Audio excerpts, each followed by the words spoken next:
The superstars of Fan Control Football Season 2.0 are not only the who's who of celebrity team owners and influencers, not the 21 million live views of our Emmy-nominated broadcast. Across Twitch, DAZN, Fubo, NBCLX, Peacock. Or our highlights that scored over 100 million views. And we can't forget best-in-class sponsors. But the biggest star of Season 2 is our play calling app that allow fans to control the action on the field. Fans pick a team, pick a play, 4 run plays, 4 pass plays to choose from. The play with the most votes is called in real time. We got it. This is where video games and live action come to life. And now, Fan Control Sports and Entertainment brings you Fan Controlled Hoops, where fans call the shots. Coming 2023, the future of sports is here, and it's Fan Control. Power to the fans. Are you ready for it? This is FCTV, fan-controlled television. Programs created and produced for the fans, by the fans of fan-controlled sports and entertainment. As always, power to the fans. And now, it's time for the show. Don't cause a ruckus. We talking that talk, just spitting them facts. We setting them traps and cracking them backs. Yeah. We got all the news, we know all the stories. Yeah. We start from the bottom, rise up to the glory. Yeah. We say what your local reporters can't say. Yeah. We break down the X's and O's on the play. It's AJ, King, Con, and Jose Ruckus. We call it right on the first take and they love us. Yeah, we the best when it comes to sports debate. Find the podcast and let it play. If we get you in your feelings, that's okay. AJ and Jose send you on your way like, bruh, don't cause a ruckus. We just call it how we see it, big bro. And that we will always... What's up, Internet? Welcome to Don't Cause a Ruckus, the sports show that tries not to take itself too seriously. I am your host, Jose Ruckus, and joining me, as always, is my good friend and arch enemy, AJ Khah. What's going on, AJ? Not much. I built a shelf today for my desk, and I'm trying to finagle it all there and work it while it will live on stream. So it's kind of working out. I don't think nobody's really noticing until I just pointed it out. So, man, this has been a pretty crazy week in sports news. We got a whole bunch of stuff lined up. Obviously, I think the most interesting thing here for me is that tomorrow baseball season starts. Yep. So, I mean, let's just do a full season preview for the people here. I mean, there's so much to talk about baseball season getting kicked off. AJ, who do you think are going to be the big teams this year? Which teams do you think are going to underperform? What's your just general opinion about the MLB right now? My general opinion of the MLB is it's getting better. That's the overall opinion. It's more interesting. I think there's better storylines. To me, last year was all about Aaron Judge, his home run record, where he was going, where he was going to end up, everything like that. We found out. We found out what happened with that. Now, I feel like it's more just who's going to win it all. There's so many good teams this year, like the Dodgers, the Yankees, the Braves. It's hard to really... I don't know, man. I'm just excited. It's really hard to give a season preview. I'm not a huge I don't follow the MLB. It's not my favorite sport. It's not nearly as much as I love basketball, wrestling, and football. But I'm just happy that my Braves are good now. Let's be real. Let's be honest. It's going to be a fun season for them. They're looking good. I think they're going to be at the top of their division. I think the Dodgers are going to do really well. I think the Yankees are going to do well. I hate that the Yankees are going to do well. I wouldn't say that the Yankees are going to do well if I didn't think they would do well. You're San Francisco. I don't really think that the Yankees are going to do that well this year. You really don't? With you. I don't. I mean, look. Why? Okay, so let's just get one. Peanut, shout out Peanut in the chat, says who's ready for WrestleMania. We'll be talking about WrestleMania here in a bit. It's definitely on the docket for a conversation today. Don't go anywhere. I mean, as far as I don't have the Yankees winning their division. I don't have the Dodgers winning their division. I think that with the Yankees, I think the Blue Jays are a more Blue Jays are young gonna be really team. good. They're Yeah. going to be really, really good this year. They have a couple young stars with Bo Bichette, with Vlad Guerrero Jr. I think that mostly their pitching is better. Obviously, the Yankees added Carlos Rodon, who's the Giants' best pitcher last year. He had a really fantastic season. A lot of the time, these contracts don't super work out. You see guy have an incredible year, signs a new contract. There's a little bit of fall off there. I don't expect Aaron Judge to be anywhere close to as good as he was last season. That just seems impossible. I think we're going to get a return to the more, triple digit strikeouts from Aaron Judge. I think that's going to hurt them. I think they're still going to be good, but I don't have them winning their division. The Dodgers seems like they're starting to kind of hit the cliff of this spending spree that they've been on for the last decade. They lost a lot of their better players. I was going to say the Padres could beat them out. They're looking great. That's the thing. The Padres are spending so much money right now to beat the Dodgers. Yeah, I just really don't. are. That team with Juan Soto, they have so many great bats. They have this insane murderer's row pitching lineup. I don't see the Dodgers overcoming that. I mean, San Francisco Giants, we're not even in the race. We might finish worst in that division. I'm going to make a bold statement here, honestly. Yeah? I think it's going to be our teams in the World Series this year. I think it's going to be the Braves, and I think it's going to be the Padres. You're nuts. I know it's bold. It's a bold claim. The Braves, I can see easily. I can easily see the Braves making it all the way to the World Series this year. I think the Braves are really, really good right now. I think they win their division. You're a Giants fan. Yes. I thought you were a Padres fan. Sorry. Yeah. My bad. Yeah. Hey. No, Padres are going to be extremely good this year. I don't know if I'm sort of in the camp of I don't think you can buy rings. I think we've seen the Dodgers fail to do it. I think we've seen the Yankees fail to do it. So I bet Freddie Airmail calling Freddie Airmail, hilarious. San Diego Padres, exactly. Okay, this is a big point that I'm going to make out. You can tell I have dyslexia in this moment because I'm sorry. First 2 times I looked up on it, I thought it was S&D, and I'm like, all right, that makes sense. Colorblind. But, I mean, I don't. I think the Padres are going to take that division. I do also. I think that I don't expect the Mets to be particularly great either this year. I think the Mets are going to have a very similar season to what they had last year, which is it's going to be a very, very good season, but ultimately I think they're going to come up short. Those are like sort of the big headliners of the leagues. I think Shohei's going to be like the obvious front runner for the AL MVP. I think Trey Turner is going to be my pick for the NL MVP this early on. He's been really, really good. He's one of the best shortstops in baseball for the last couple of years. And then, if you saw what he did with Team USA in the World Baseball Classic, I think he's going to be really, really killer this year. But I don't know what to expect out of the Padres. I mean, obviously it's a stacked roster. I think they're going to win their division, but when you get to playoffs, things really just kind of, it's hard. It's hard to be that dominant with, the Dodgers have put out such an incredible roster for the past 10 years and it's turned into one ring.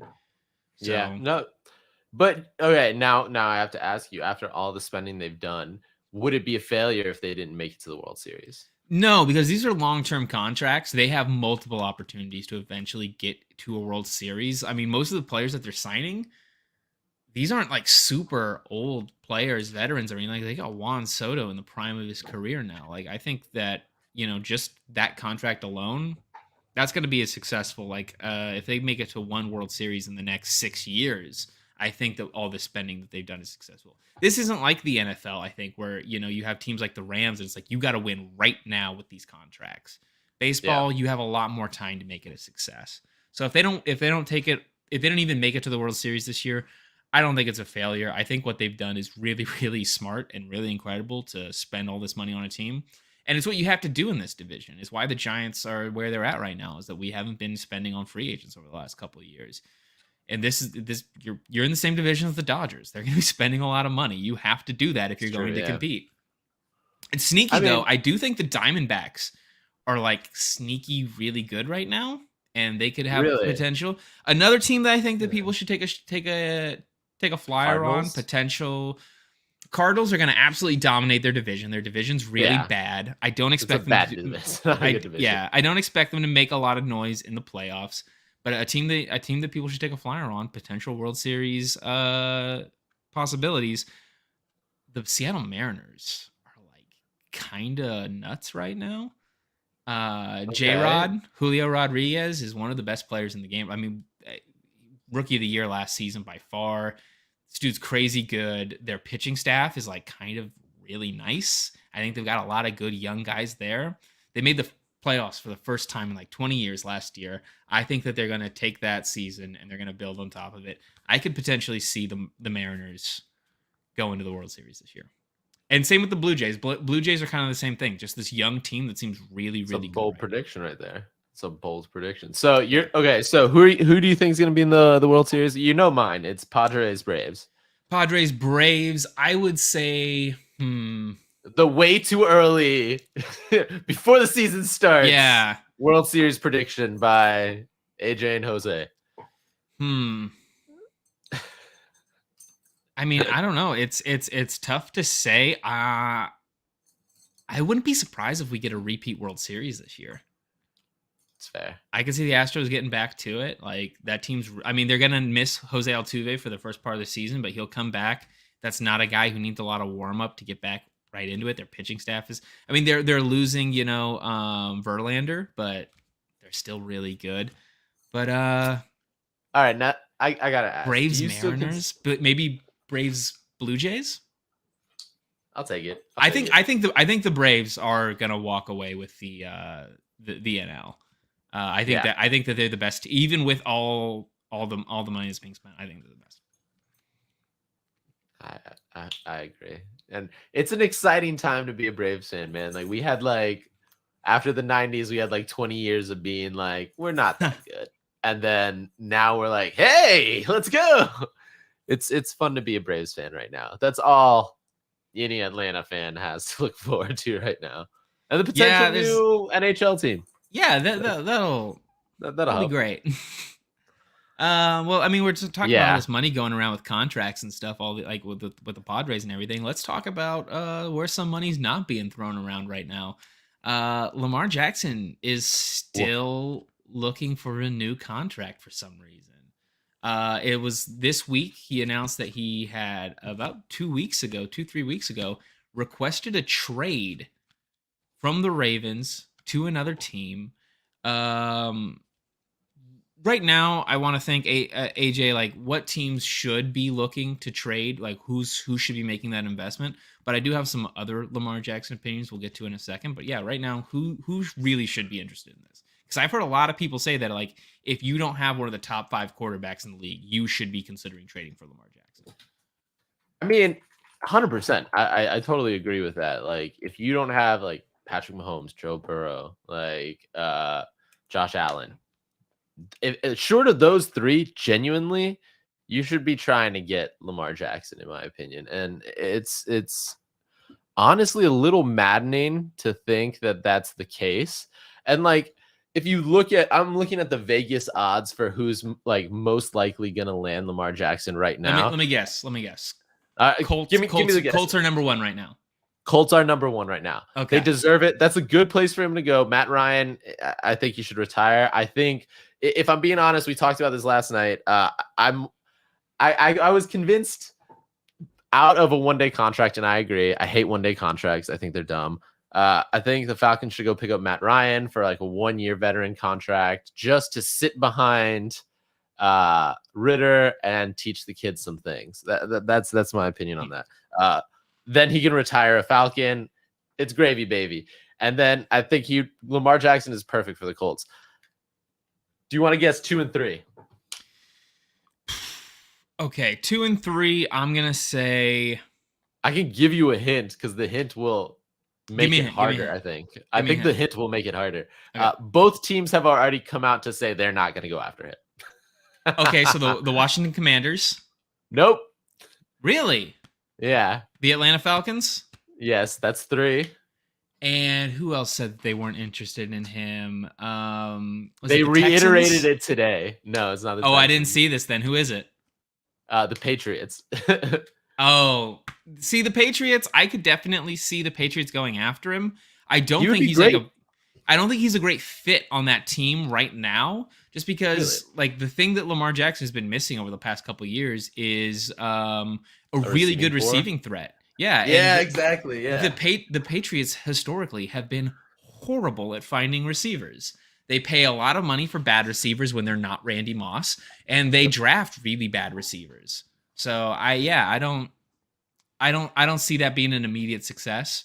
Obviously, he's really good, and Bill Belichick's great at run design and all that kind of thing. But I just don't see that being like, especially in that division, competing against the Dolphins, who are stacked right now, the Bills, who are one of the best teams in the NFL. I don't see that ending like amazing for the Patriots and Lamar Jackson. I don't really know who's willing to trade all of this stuff for Lamar Jackson. You have to have a massive contract. You have to trade a lot of pieces for him. One of the other things here is liquidity. If you are in on Lamar Jackson, if you're negotiating a contract with him, you have to have all that money wrapped up in this massive contract, and it puts you out of your ability to negotiate with other free agents and build your team after that. If you're in on Lamar Jackson's basically the only guy you're going to get this offseason. This is a real tough situation for the teams and for Lamar. I don't know what to expect out of this. I don't really think there's going to be a lot of teams willing to trade for this guy right now. Yeah, I mean, I agree with that. I think, but I also think that it comes down to a different reason. I don't think it's, the reason behind him not getting picked is anything behind his talent. I think it's more just a bunch of the owners coming together and saying, we don't like how he's conducting business, and the fact that he's not represented by a real agent. He's represented by his mother. And it's kind of sad. I don't really think that's part of it, to be honest. Like, I see the argument for it. The amount of trade value you're gonna have to give up, the amount of contract that you're gonna have to give up, right? He's gonna be taking this huge chunk of your salary cap. He's gonna take minimum 2 first-round picks. If you're trading for Lamar Jackson, you have to be ready to make a run at the Super Bowl right now. If you trade for Lamar Jackson, everything that he's gonna cost you, and you don't make it to a Super Bowl, at least a conference championship, that's a failure. Because your salary cap, you're not going to be able to add anybody the next year. You're locked in on your franchise. You need to win a Super Bowl. And the teams we're talking about who are like, hey, they could really use Lamar Jackson, not even close. Even if you add Lamar Jackson to their roster, not close to making a Super Bowl. Their rosters aren't better than the Ravens rosters. And the Ravens, I don't know if you've noticed this, since Lamar Jackson's been there, they've won a single playoff game. Lamar Jackson is not a guarantee player that he's going to win you a championship. Not even close. It's not even a guarantee he's going to take you a deep run into the playoffs. So when people say like, oh, the Seahawks should be going after him, like, why?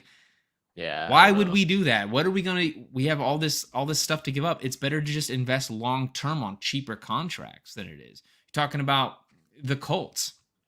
Are the Colts of Lamar Jackson away from getting to the Super Bowl? I don't think so. That team was terrible last year. Their offensive line's falling apart.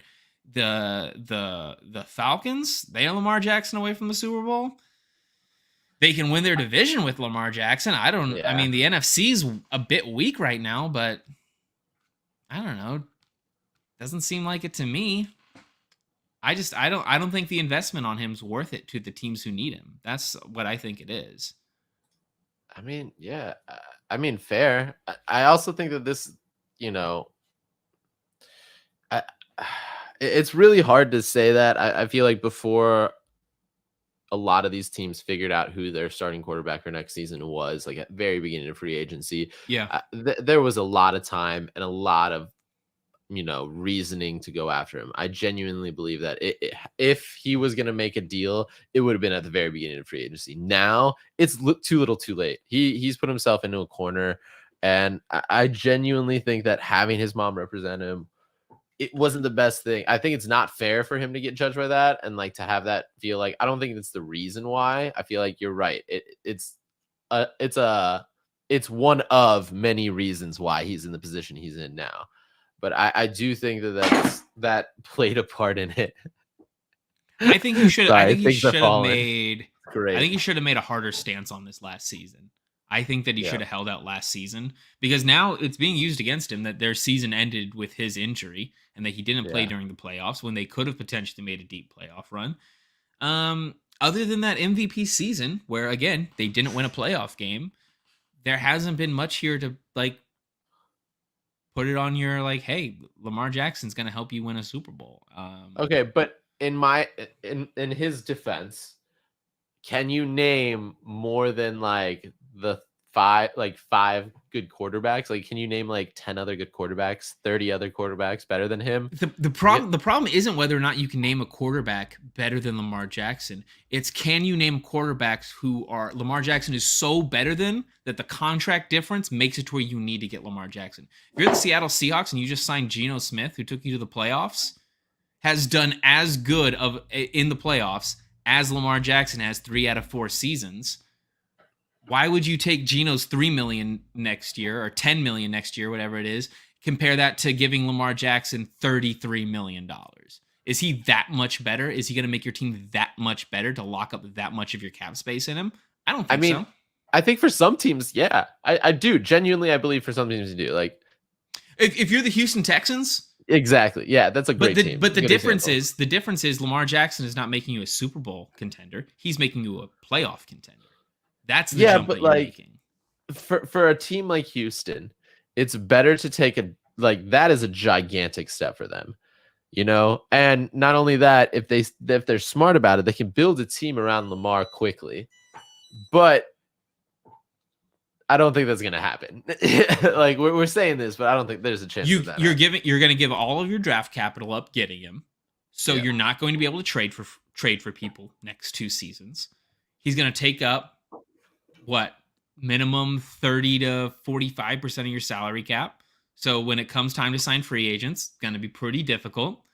But the argument for his price, in my opinion, is he is, to me, one of the top 5 quarterbacks in the league. So you need to pay him as such. There are other quarterbacks making what he's asking, and he just wants to keep up with it. And you know, at the end of the day, we could make the complaint that that's on, you know, the other teams for doing that, but it's perfectly natural for a player of his caliber. The issue is that those the 5 other best quarterbacks in the league, they've made it to conference championships. The team has seen, hey, we can continue to invest in this team right now, and we have a shot at making a Super Bowl. If you're the Ravens and you're looking at it, it's like, okay, our team is plateaued. But can you name? So this is an issue, though. But that's not Lamar's fault. That's the Baltimore organization's fault. Can you name like genuinely any good players besides Lamar Jackson? Mark Andrews. Okay. Yes, they're tight. They were a really good team last year. Like, honestly, like if you change up a couple of things, the kick goes, you know, the ball bounces a different way here or there throughout the season, they could have potentially gone undefeated last year. All their losses were extremely close games. But then you get to the end of the season and Lamar Jackson's hurt and he's not going to play for you in the playoffs. What do? I mean, your team's plateaued out. You pay Lamar Jackson, you cannot add a wide receiver. Look at the price of look at the price of like mid-level wide receivers are taking right now on your salary. Yeah, that's cap. true. Yeah. If you sign Lamar to this deal, you can't build afterwards. He has to go to a team that's ready to win, and there's not a lot of teams ready to win who need quarterbacks. Right. I genuinely think his best option was going to the Falcons. I think he could have made a big run with that young team. I think it would have been favorable to him. I think now the best he can do is go to the Colts. Like, they have a good run game. They can build, you know, a receiving core, hopefully. And like Daddy Dennis says, he is Lamar Jackson. Like, I think he's going to upgrade the Colts offense instantly. Like, I love Matt Ryan. Don't get me wrong. He absolutely will. But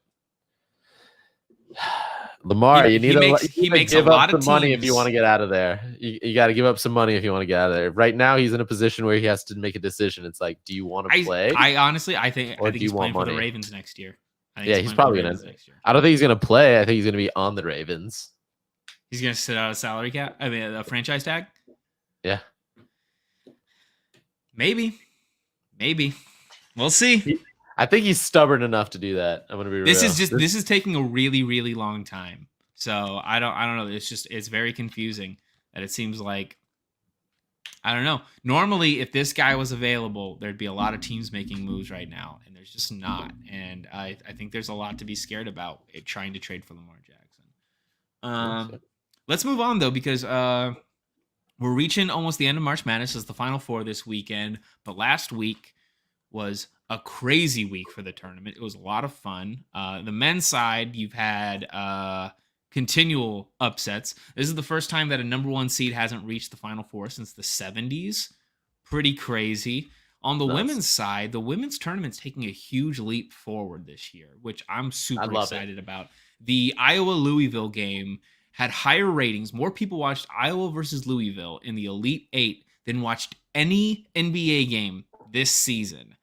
That's crazy. It's not something I would have ever expected to hear.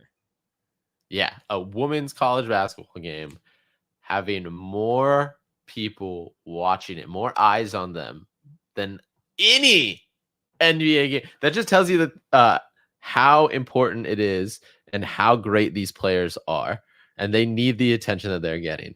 These women are killing the game. Caitlin Clark is a monster.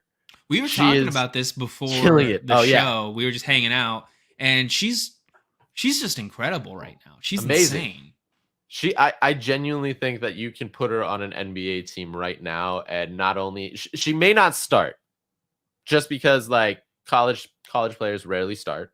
That's more just mentality. But she could be a sixth man by all-star break of a beginning of the season instantly. She has the skills, she has the electricity, she has the fire, and it's great. She has this this game mentality that I love to see. She has a killer instinct, and it's great.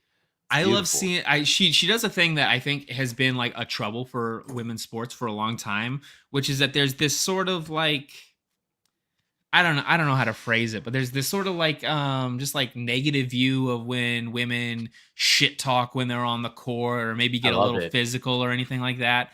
Oh, hell yeah, bring it. Yeah, I think it's great, and Caitlin Clark does a lot of it. I don't know if you saw this last week.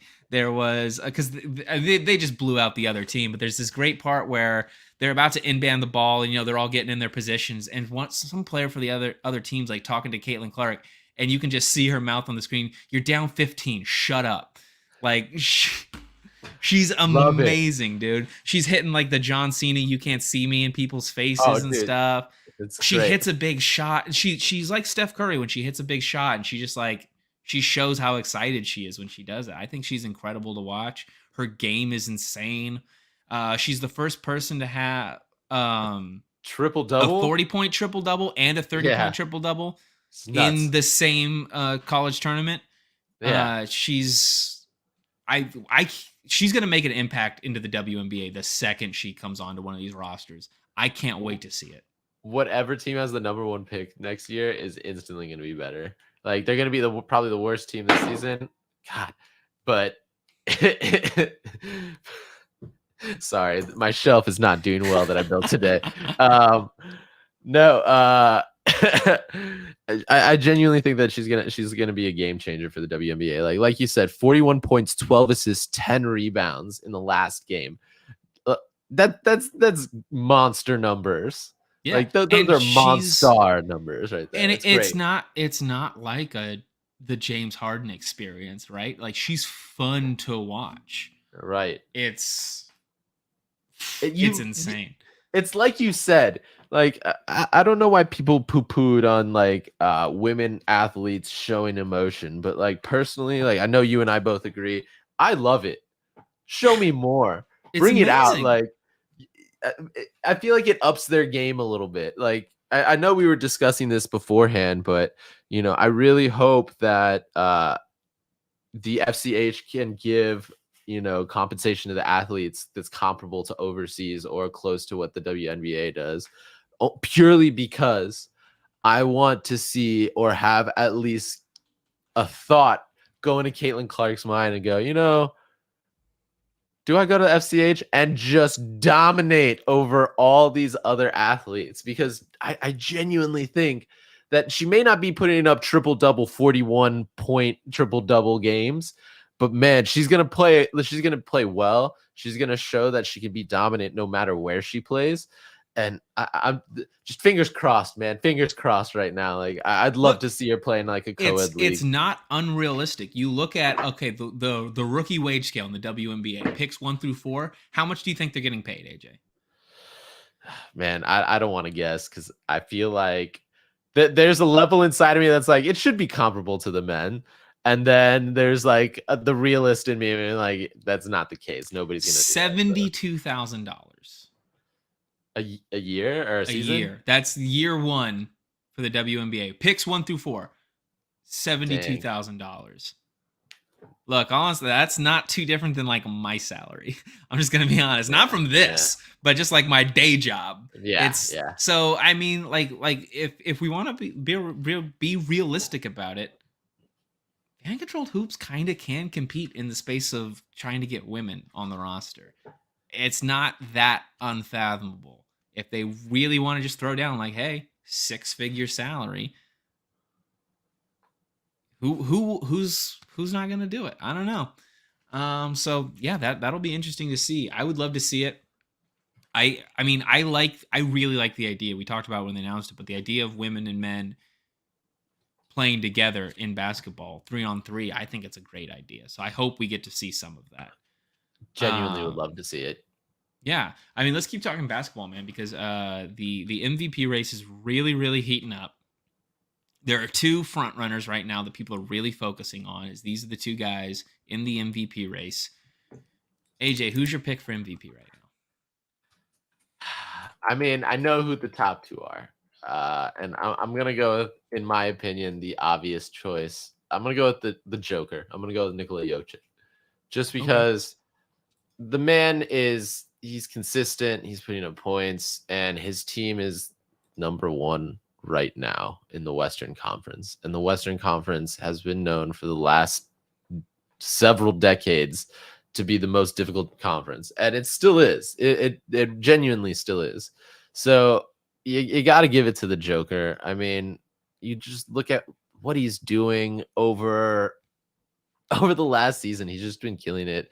I think it was the last game he played, he had 25 points, 17 rebounds, and 12 assists. The man is putting up triple doubles on a pretty regular basis. Yeah. I mean, I can't really argue with triple double MVP worthy performances while your team is number 1. Like, I love Joel Embiid. I love the fact that he is like still considered one of the best players in the league, especially with all the drama that happened with Ben Simmons, and that he kind of put that in the rearview mirror and firmly planted himself as the leader of Philadelphia. And they're doing way better than I was expecting. I was thinking 76ers are going to be like middle of the pack, like 8th, 9th pick, like really, really stumbling. But they're 3rd right now. They're 49 and 28 and 26. They're not doing too bad. But this season of NBA has been, it's going to be similar to the NFL. It's been chaos. Like, there are teams up there that I was not expecting. Donovan Mitchell has been carrying the Cavaliers and doing a wonderful job. I think he deserves some consideration to the MVP race because I feel like without him, the Cavs would not be nearly as dominant as they have been. The Bucks, you always got to think Giannis because, like, look, they're still number 1. They're still dominant. I still think that they're going to go to the playoffs. So, to me, I'd put Giannis in front of Joel. But at the end of the day, look at the results, man. You got to go with the Joker. I'm inclined to agree, and I'll tell you why. I don't feel like you can be the MVP when you have another MVP on your team. Yep. When you have James Harden on your team, and you guys aren't even staggering minutes that much. You guys are on the floor together 90% of the time. I just don't see the argument that you're the most valuable player on your team. When you look at what's going on in Denver, it's all Joel. I mean, he's got a couple really good players on there, but we're not talking MVP caliber players. We're talking about, Murray and these kind of guys. I mean, just like watching Joker play basketball is just nuts. The things that this guy does, the passes he makes, the heads up plays that he makes, he's just insane. And like Joel really does impact the team quite a bit, but I don't know. It's Joker in my mind. And yeah, I think I would put Giannis above Joel as well, just because Yep. I'm sort of the mentality it's like best player on the best team. Yep. And Same. yeah, what Giannis does is it's insane. He's And they're the dominant. best team. Yeah, you can't argue with that. But to me, Jokic has hands like I've never seen on a big man before. Like you said, he's making passes that like you'd expect, Trey Young, you'd expect He's not like making Donovan the Mitchell. scoring impact that No. Joel makes. Joel scores more than he does, but he he the does team in a needs different him way. more. Exactly, but he does it in a different way. He impacts scoring in a completely different way. He his impacts the assists, entire his offense, not rebound. just the Exactly. scoring. He's not just He scoring. impacts the game. Yeah. It's nuts. I just had this thought. Is Jokic the best player the Nuggets have ever had? No, I don't Melo? think so. Melo's better? Carmelo in his prime, I would argue, is better. He's more just a prototypical NBA player, scoring player. Allen Iverson, arguably one of the best Nuggets ever. But he's not. But he wasn't great during his Nuggets tenure. He's not a Nugget. He just went there for like 2 years. Well, you can argue Mutombo. Mutombo defensive great, but he's not as good as Jokic. That's Jokic. true. Jokic is the best passing big man of all time. Mutombo was a really good defender in his day and a pretty good center, but no, we're not talking about the same kind of deal here. I think the argument is between it's him and it's Carmelo. And I mean, Melo, one of the best scorers of all time, absolutely. Like the dude can just score a great from any rebounder. situation. Yeah, but he didn't have the hands that Joker does. Yeah, you're right. I think we're talking. Back-to-back MVPs. Yeah, you're not Joker. wrong. I mean, I don't know. It's a tough conversation, but I kind of thoughts think he might on be the best Tatum player. Or Luka from Jason Wright in the chat. Jason Tatum. Tatum's really good. He's really good. I can see an argument for that. But the thing about the Celtics, why the Celtics are so good, is that they have two so all-stars. many really good players. Stars. Yeah. They've the reigning defensive player of the year. Jaylen Brown's really good. Yep. That team's super, super deep. Like I can't make the argument that he's the best player in the league or the most valuable to his team. And then Luka, I think Luka's fantastic, but since adding Kyrie to the team, oh man, his scoring ability has gone down. He can't adjust to a team that has another really good player on it. He doesn't know what to do when he doesn't have the ball in his hands. Exactly, and this was something that I've been yelling from the rooftops. When everybody makes the Luka Trey Young comparison, is Luka. We need to see how he plays alongside of another superstar, and this is the result. It's not well. He's not doing well. I mean, it's this specific superstar. I think if you put some other people on his team, it would be different. But these guys are both so ball dominant; they both need the ball in their hands to do anything. What's Kyrie when he doesn't have a ball in his hands? A point guard. He can't really add to the offense in any kind of meaningful way. And I mean, he's like a fine defender, but he's not. It's amazing. But you say that what's Kyrie without the ball in his hands? I mean, he won a championship with LeBron. But he saw what he was. But he was the leader of the offense. LeBron's not taking the ball up court most of the time in those Cavs days. They were using that's the thing about LeBron. This is why LeBron's one of the maybe the best ever. Is LeBron can do whatever you need him to do. You got a ball dominant guy. LeBron can play off the ball. LeBron can play with the ball. He can do everything. Everybody was making the comparison that Luka is the next LeBron, and everybody was going off. This is my thing. Yes. No. He's not the next LeBron. Let's not. I never said that he was, but I'm saying people have said that he is. He's the next Dirk. That's what he is. That's Dirk a fair level comparison. Great. He's probably better than 100%. I'll take that, but. I think I've been saying this for a while. I think Luka's overrated. I don't think he deserves to be in the MVP playoff or MVP race. And genuinely, like I said, overrated. He's showing his true colors. If Luka cannot adjust to Kyrie being ball dominant, that is more so an issue with Luka. Nobody's been able to adjust other than You LeBron. just said LeBron. Okay, yes, okay. The second best player of all time adjusted to this guy. But then you look at every other team. What did he do on the Celtics? The Celtics were better with him off the court than on the court. You look at the Nets. Disaster. This is not a dude who's a great addition to your basketball disaster team. because of his extracurricular activities. No, But- they were never they were not their best when they were all playing together. They were all best when they were taking turns coming off the IR. That's when that team was the best. Coming off the insurance. You're not wrong. That's the worst part about that. Yeah. But no, Luka's not in the MVP conversation. I think that he can be in the future. But to say like we gave you another superstar, what'd you do? You gave him like the worst possible superstar you could add to this team. It's not entirely fair in my opinion.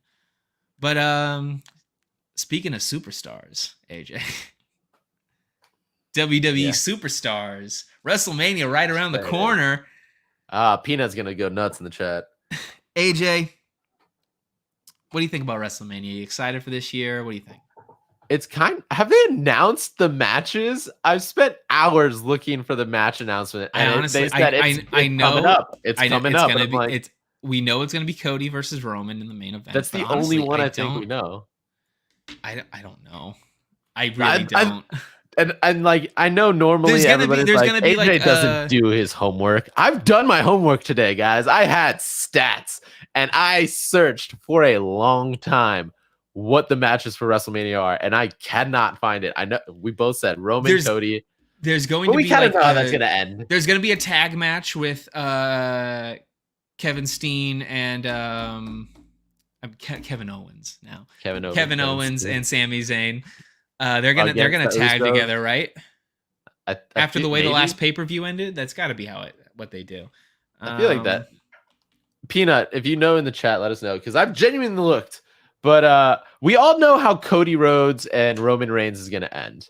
Like Triple H has announced that he's already okayed the new belt design. Like we know that Cody Rhodes is going to take over. Okay, this is a story from 2 hours ago. I've got the card. Okay, you got the card. Nice. Yeah, it says major out. changes unlikely. Okay, so starting from bottom to the top, Intercontinental Championship, Gunther versus Sheamus versus Drew McIntyre. That's some big boy wrestling right there. I'm into that. I would enjoy that. I'd watch that. That's a lot of chops. A lot of English like angry large men. Yeah, just big dudes slapping each other. They just need the only thing that's missing is a log tossing contest beforehand before they start slapping each other. That'd be great. Okay, Edge versus Finn Balor, Hell in a Cell. That's probably going to be fine. Edge isn't what he used to be, but he's still. It's that whole revenge storyline. Yeah, that's going to be okay. Finn's great, fantastic. Finn's great. Edge is fun, but they're going to have something where it's like Rhea Ripley and like Dominic Mysterio and like. What's his face, the big dude. They're gonna come in and mess with the Edge again. Rey Mysterio is gonna come out and fight his son. It's Hell in a Cell. They really the whole point of Hell in a Cell is that we don't have to keep everybody out. Yeah, but I mean WWE's not past breaking the rules. The purpose of the event, why it's interesting. This next match, I'm not too sure, but Becky Lynch, Lita, and Trish Stratus versus Damage Control. Don't know what that means. Oh, okay. So that's like it's basically Becky Lynch and two legends versus these like rebel punk girl. Okay. Like I really like Becky Lynch. I prefer to see her. No, solos. Actually it may be no. It's not it's either that or I think it's Bailey's. Yeah, I think it's Bailey. Oh, Bailey's deal. Okay. Tag team. Yeah. Okay, I'm interested in that. So that would be that's gonna be an interesting one. U.S. Championships, Austin Theory versus John Cena. Kind of neat. John Cena's back. Whatever. Seth Rollins versus Logan Paul. Not interested. No, but good thing about that one is it's the last time we will ever see Logan Paul. Oh, thank God. Last WrestleMania. Brock Lesnar versus Omos. Meh. Two big boys fighting again. I mean, I think I like Brock, but Omos, I mean, is one of the worst He's wrestlers I've ever seen in my life. Like, honestly, he's worse So than the Great bad. Khali. I can't believe it. He's so Yeah. slow. He can barely move. Has he taken a bump yet? Yes. I don't think I mean, I watched like the first 2 years of Omos in the WWE. He never took a bump. First 2 years. He was in Well, because he's so big, he doesn't know how. undisputed WWE Tag Championships. Usos versus Sami Zayn and Kevin Owens. There it is, Yeah, that'll be great. Sami Zayn and Kevin Owens are so good together. Now, Raw this is a women- good question. Who do you think is Okay. going to win that one? I bet they do it. Sami Zayn, Kevin Owens. Yeah, I think this is I the don't downfall. because of the family or whatever it is. Yeah, the The bloodline. bloodline. Yeah, you can't Yeah. have like half of the bloodline win and half of the, like no, everybody loses. Yeah. Raw Women's Championship, Bianca Belair versus Asuka. That'll be hype. Those are two really good wrestlers. Hope Asuka wins it. Yeah. She's into this new weird, like, kind of like Psycho Sting TNA kind of vibe. So I'm kind of into that. Yeah. SmackDown Women's Championship, Charlotte Flair versus Rhea Ripley. Seen that match like 5 times already. Not that interested. Love Rhea Ripley. I bet you she's gonna win. Better. They've done this match like 3 times already in a main event, Yeah. and she's lost. And then yeah, Cody versus Roman, which is like what I've never been a Cody Rhodes fan. Not that interested. Never been a Roman fan either. So I don't know. I'll put it this way. I feel like Roman has had way more compelling storylines throughout his career than Cody Rhodes. I'm just excited for Cody Rhodes to win because I think it's hilarious that he built your rival wrestling company, left, and you instantly gave him the belt of your company. I think 100% that is the funniest storyline in wrestling ever. And whoever okayed it is a moron. You should not, because I don't know what Cody Rhodes' contract is looking like right now, but gosh darn it, I would love him to like leave like angrily. It's got to, because he's only been in WWE for a year, right? Because he debuted last WrestleMania. He's got a longer contract than that. I hope, but you never know, man. Or even better, like I hope this allows them to do like a Kenny Omega Cody Rhodes fight, do belt collector again. Okay. Open the forbidden door. This would be a great fight because come on, Kenny Omega deserves to like take that belt from somebody for a little bit and not be in WWE. I mean, I would love it. WWE will never do that. Oh no, never. But if the sale happens beforehand, you never know. Okay, we got a couple more stories for you. AJ, they're trying to ban TikTok. Yeah, this one's dumb. Do you have anything particular? Because I've got some stuff for you on this one. Yeah, I'll give you my thoughts before you jump in because I know you got the stats and whatnot. I'm just gonna say this. This is an embarrassment to, I know we try not to like get political on this show, but like this is an embarrassment to like our senators and our political system because they are showing their age, man. Like some of the questions they're asking is just straight up embarrassing. Yeah. Like they're like, does your app connect to the Wi-Fi? Yes. What? Can your app access other computers that are also connected to the same Wi-Fi network? Well, if you log in to TikTok from them, then yes. Otherwise, no. What? How are you asked the questions that they need to be asking? And I'm just gonna say this and then end it, let you do your thing. But the questions they really need to be asking is, TikTok is a Chinese company. Mm-hmm. The Chinese government owns a portion of every company within China. Yep. And their company, their government, the Chinese government, it banned TikTok within their own country. So my question then becomes, if your country banned an app that it is a part of the ownership of, why are you guys trying so hard to market it to the United States? That's a good question. That's a legitimate question. But asking if it connects to Wi-Fi, bro, you are 75. You need to go retire and go to Florida. We need some 30-year-olds running the government now because something's going wrong. So here's the deal. What's going on here? Because one, Daddy Dennis, sorry to disagree with you. I thought the CEO looked fantastic during the congressional hearing. I think Project Texas, the plan to have a pretty much entirely separate company running TikTok in the U.S., I think that's very good.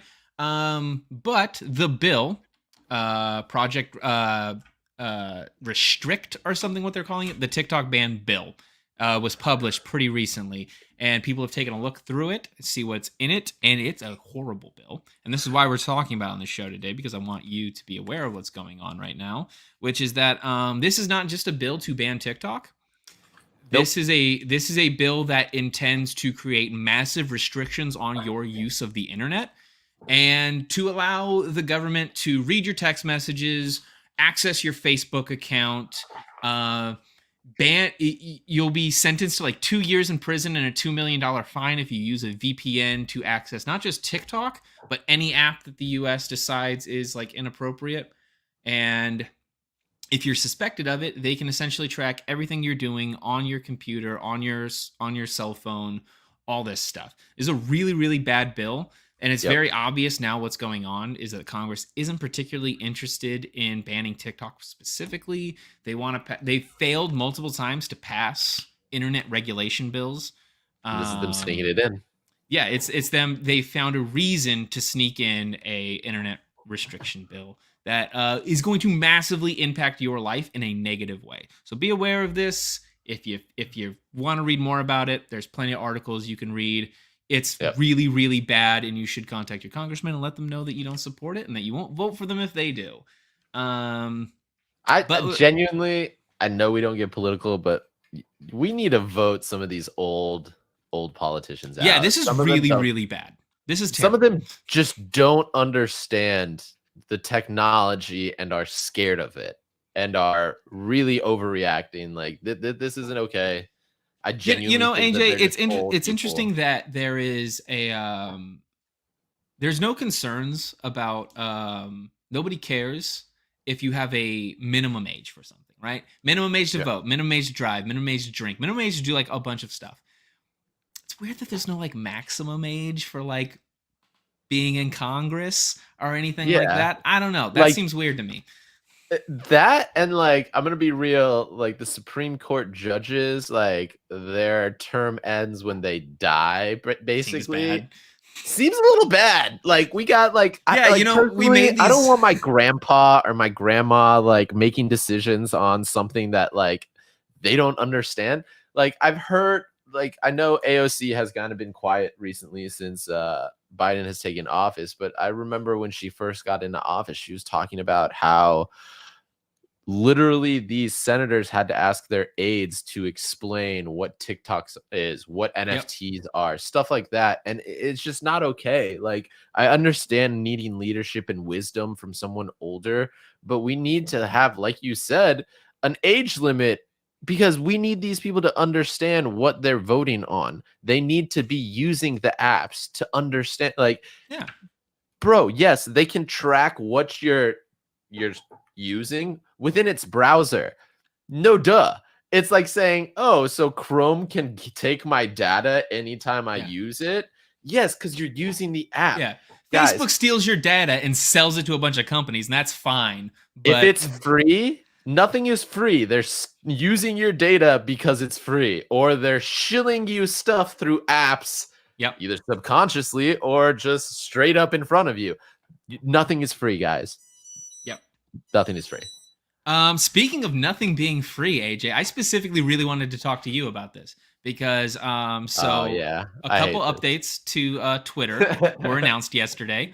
They include one big one being that legacy verification, people who had a verification checkmark just for being, a noteworthy person who we might want to be like, hey, just so you know, this isn't actually that person. That's going away. You don't have to pay for it's only paid verification. Also, things like polls and stuff are now going to require you to pay for them. This seems like a terrible change to me because one, I like using polls and stuff like that. It seems bad to like gatekeep like a massive like interaction thing on your platform. That's just my opinion. But AJ, you're a verified user on TikTok. On Twitter, rightfully, because you are a person that people might want to know if it's actually you or not. If they get a DM from AJ Khah, it's like, hey, I got tickets for the show. Do you want to come? Yeah, you have the connection.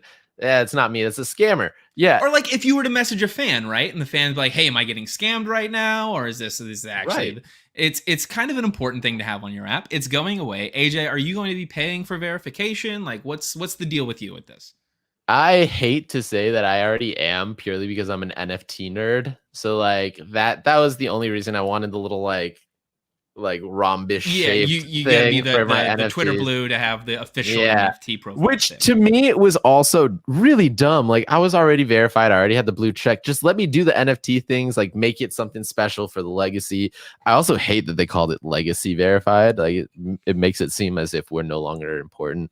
I am no longer important. I know that. You don't need to tell me, Elon. Okay. Well, I've been told many times before. The purpose of verification, right? Exactly. It's pretending like verification has always been this like this elitism cool club, thing about it's just like, oh, these are the special people and they're verified. But it's like there's reasons. I mean, yeah, like 100%. Like I'm not gonna lie, I loved being verified. It gave me like it kind of extra stuff to things. Like not gonna lie, I abused the crap out of my verification. Like if something bad happened at a restaurant or like on Delta, I'd be like, this sucks, like come on, and instantly would get replies or something fixed just because I had the verification.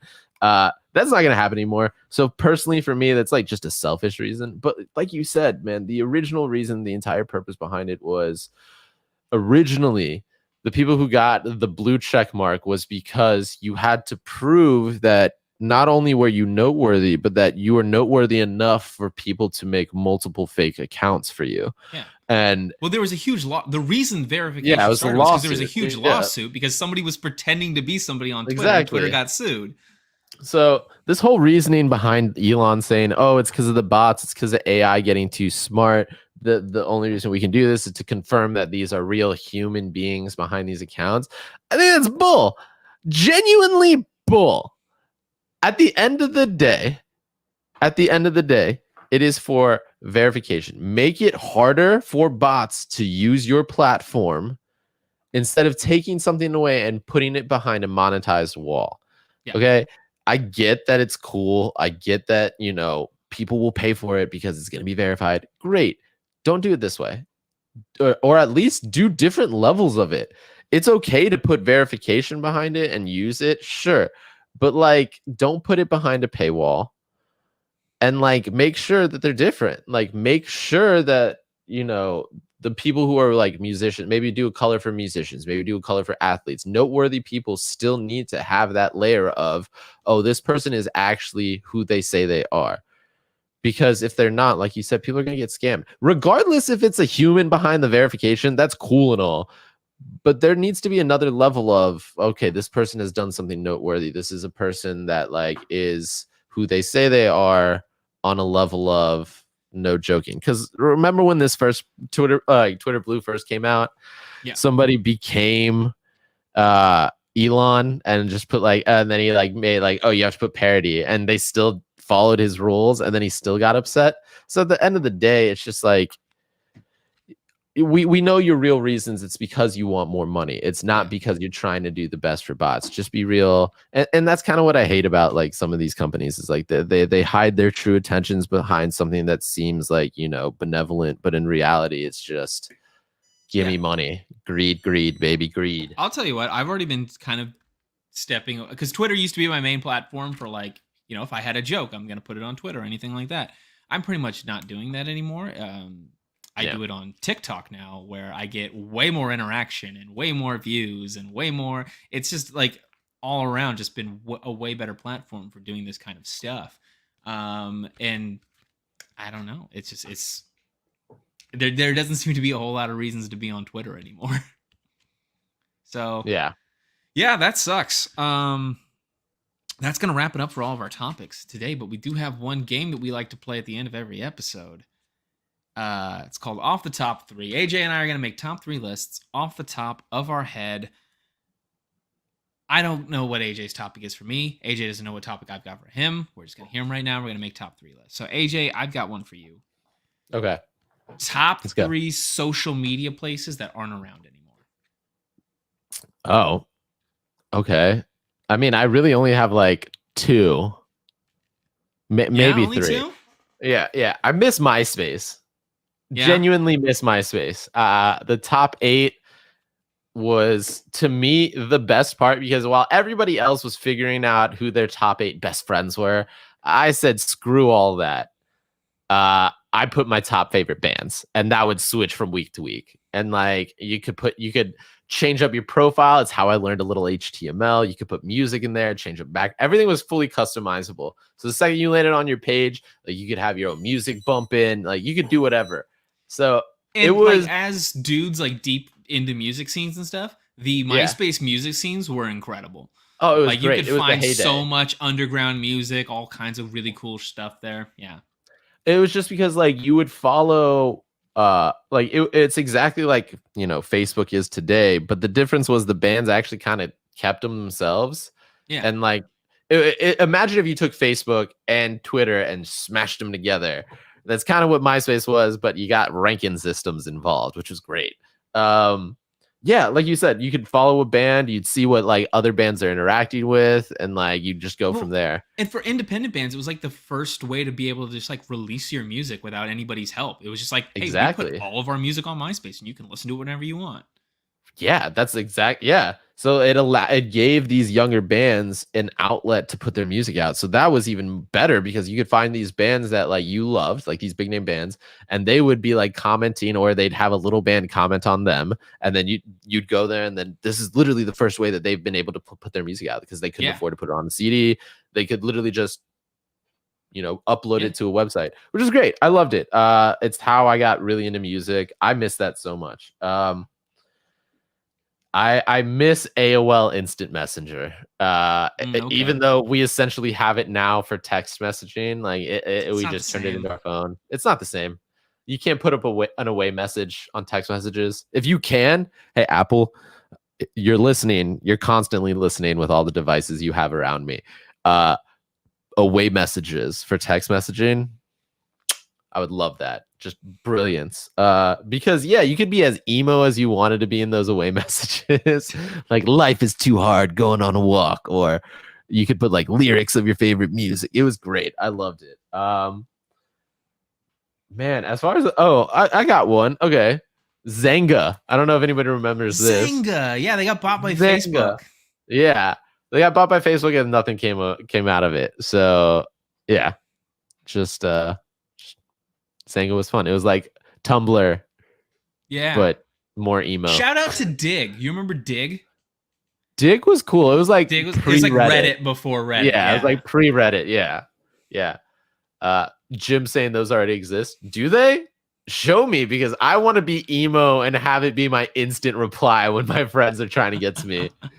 I want to be like, you know, saw rain today, just like my soul. Genius. Oh, great, right? Jason M. Wright, Vine. Yeah, Vine's great. Vine is awesome. Great, but Vine is TikTok, man. Like, that's the thing that people don't realize is like a lot of these social medias, man, we've had them before. They just like tweaked one little thing that people loved, and that's the new thing. The difference with Vine and TikTok, though, was Vine had like a culture to it. Like, we all saw the same Vines, right? Yeah. Like, there were like, everybody watched like King Batch or whatever, and like we all had like the same like Vines downloaded into our brain. TikTok, I have no idea what's on your TikTok. It's 100% different from my TikTok, right? Well, I think it's just because of if you think about it, it's more of the time. Because like I feel like if we had Vine now, it would be the exact same thing as TikTok. The only reason why I say that is because like think of YouTube back in the day, right? Mm-hmm. You remember when it's like, all right, here's the world, and then like if I say that, like literally you just started laughing, like instantly people know, or like the Ultimate Showdown of Ultimate Destiny, anything like that. Yeah, or like, you know, the Unicorn Charlie or whatever. It's just like shit like that. Like those are like some things that are like ingrained in people, and they were the first videos of That's true. YouTube. So everybody, it was like it had its own culture because there was so few people at the time uploading. But now you can't do that. There's such massive amounts of content on YouTube. Like you said, it's all kind of personalized to your algorithm. So I think it's just Good the point. times. Yeah, it's a fantastic point. You got a topic for me, AJ? Yes. All right. Now this is like movie time. We're getting into blockbuster summertime. So yeah. I love going to movie theaters. I'm a big movie theater guy. Top 3 movie theater snacks. What do you like to eat while you're watching your movies? Number 1, red vines. Gotta have red vines. Okay. Do you do the red vine cola straw situation? I occasionally do. I prefer it with a Dr. Pepper though. Okay. That's fair. I'm a big Mike and Ike's guy. Big into Mike and Ike's. Okay. Didn't expect that. Okay. That's a left field there. I don't know what to say. Yeah. I'm big into Mike and Ike's. Okay. And then I'm gonna go with, this is one that's just like locked into my brain from when I was a kid, because I remember when I first came out and I could only get it at a movie theater. Bunch of Crunch. You remember Bunch of Crunch? Oh, dude, that's my favorite. That's my number 1. Yeah, that's on there for me. Yeah. Yeah. I do love a good movie. Like it's about like you need to have a compliment to the popcorn, to the soda. Exactly. Like it's all got to work together. That's what I'm about. You got to have the savory with the salty, or the sweet with the salty is what I like. I like sweet with salty. So give me a bunch of Airmail and Jason Wright both shouting out Junior Mints. Good picks. Dippin' Dots, that's real good. Dippin' Dots I will say this: if I want some food, getting a hot dog. Big hot dog guy. I'm a Mott Sticks guy if I'm looking for real food. Okay. Or if they have like pigs in a blanket. Like I love a hot dog. Hot dog's classic, but sometimes I got like a pig in a blanket. How do you feel about the new, like these movie theaters now? They're selling like alcohol in the movie theater. You getting like a beer with a movie? So I used to live in downtown Chicago. I've moved out of downtown. I'm in like Bucktown now. But when I did live downtown, I lived like pretty much across the street from one of those dine-in AMCs. Yeah. And let me tell you, I used to spend some money there. Like every Friday, me and my fiance, we would literally post up, go get. They had the best chicken finger fry combination there. It was amazing. And I would definitely try. They always had like a flavored beverage or like a bartender's version of a drink themed for like the big movie at the time. So I would always go and get that if I could, or especially if it was for the movie that I'm watching, I'm going to get the flavored beverage or themed beverage. So yeah, I love it. I haven't done that in a long time, but I'm a fan. I'm a fan. Okay. What about you? No. I prefer like a Coca-Cola or a Dr. Pepper or something when I'm going, because I'm going to be eating the popcorn. I'm going to be eating all these snacks and stuff. And I just popcorn and then a beer just doesn't work as well for me. I don't know. It's fair. It's fair. All right. I do love a giant Diet Coke. Oh, see, I love a cherry. If they got cherry Coke at the movie, oh yeah, with cherry Coke. If they have those freestyles, you're in for a good time. Absolutely. All right. Well, that's gonna wrap up our show for this week. Thank everybody for stopping by. Thanks for watching. This is Don't Cause a Ruckus. If you didn't know, it's the sports debate show that tries not to take itself too seriously. We go live on twitch.tv/fancontrolledsports every Wednesday at 6 p.m. Pacific time. So you can be watching it live, just like Jason M. Wright is, just like Daddy Dennis is, just like Freddie Airmail is. You can also catch it on Daddy Dennis, or no, Jason's advice right now to get pizza. No, it's Daddy Dennis. God, you guys are moving so quickly. I can't keep up. Yeah, I'm getting pizza now just because of you. Look, I'm literally ordering it. So thanks for the advice. You can check the show out on podcast services. We're on all of them. Just look up the Fan Controlled feed. You can also check out the YouTube, youtube.com/@fancontrolledsports. Thanks for watching. We'll be back same time next week. But until next time, keep the ruckus to a minimum. Peace.